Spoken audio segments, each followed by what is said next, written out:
अगर मानव सभ्यता को विकास की नित नई ऊंचाइयों तक पहुंचना है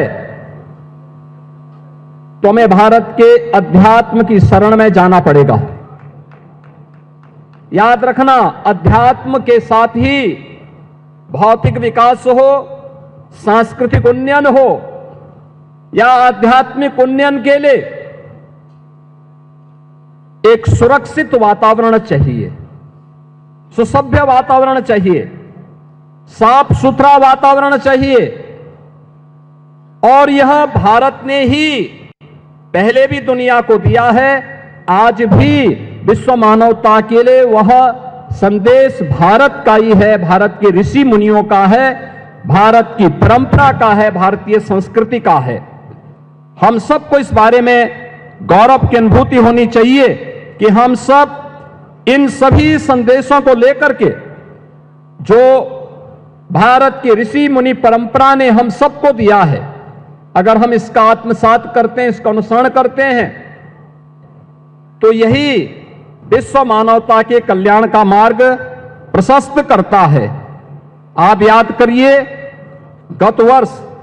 जब प्रधानमंत्री मोदी जी ने उस समय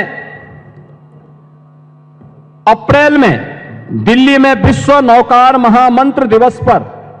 वन वर्ल्ड वन चैंट कार्यक्रम का उद्घाटन किया था, उस अवसर पर उन्होंने 9 संकल्पों को हम सबको प्रदान किया था। वे 9 संकल्प थे कि पानी का बचत,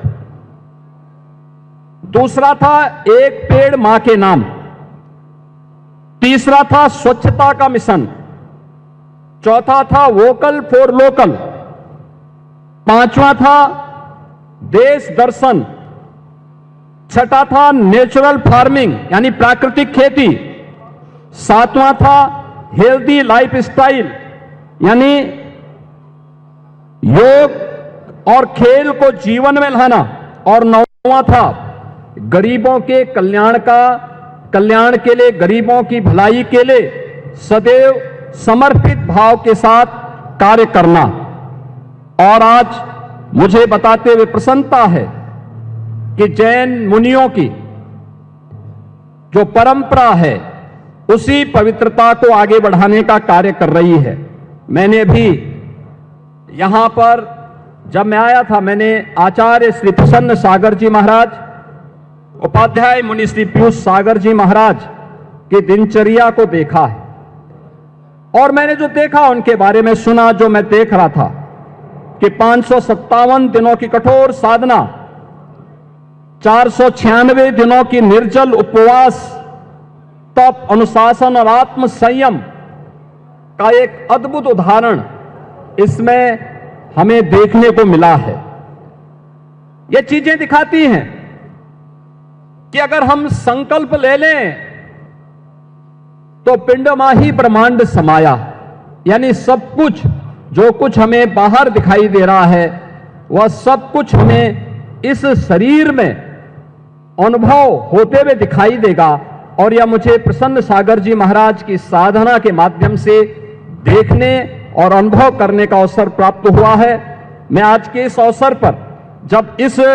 पवित्र कार्यक्रम में पंच कल्याणक महामहोत्सव में मुझे भाग लेने का अवसर प्राप्त हुआ है, यहां पे मुझे भगवान पार्श्वनाथ और क्रांतिकारी संत तरुण सागर जी महाराज के इस पावन गुफा मंदिर के